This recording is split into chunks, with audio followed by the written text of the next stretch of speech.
Principle number 5, masculine men, feminine women.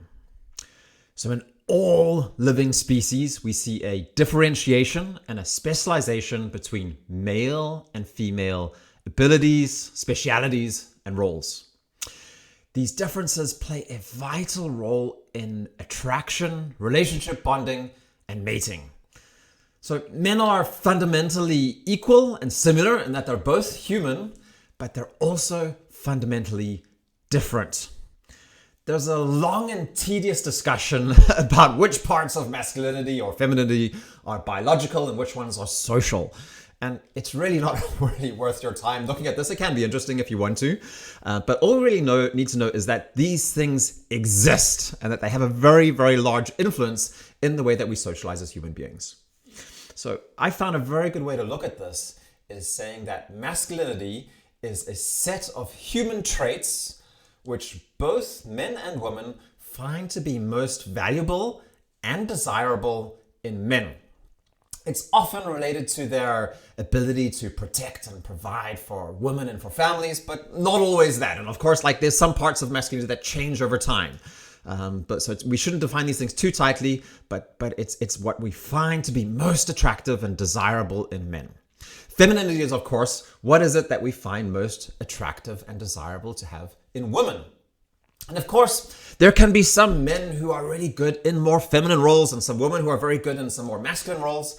And that can even be a necessity. If there's no woman around, then you'll find, amongst monks or amongst soldiers, then men often have to take very feminine roles with each other. That's necessary and good that it happens as well. And in the same way, if men aren't stepping up and protecting women, then women can become very, very tough and strong and directed in their desire to protect and to provide as well.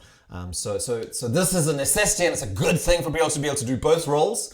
But what we can't avoid is that masculinity and being a masculine man is going to play a very, very large role in your attractiveness.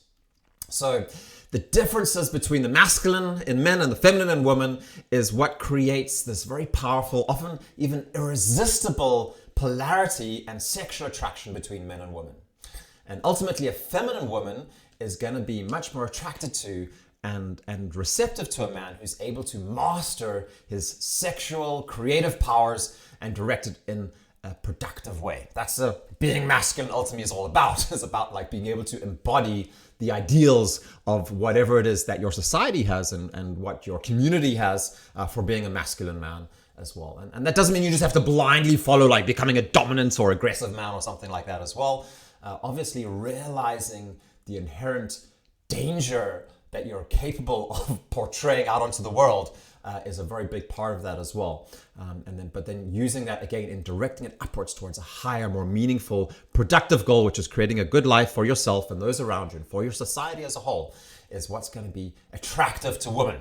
So if you want to be more attractive to women, if you want to be able to understand this polarity thing, then work on becoming a more masculine man. You do that by being around other men who have these masculine characteristics, of course, and by talking directly about how to create a culture of sustained integrity and directed purposefulness amongst you as men. So focusing exactly on the masculine retreats. There's a lot of men who join men's groups and they sit around and they basically work on their feminine qualities. And again, there's nothing wrong with doing that.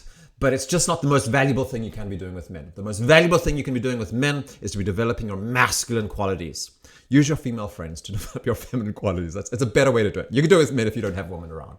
But certainly when it comes to me developing my empathy and compassion, then my wife is the person I go to. And with my guy friends, I work on being more purposeful, direct, and clear in the way that I work and that I communicate and that I live my life. So, yeah. Masculine men, feminine women. That was it for that.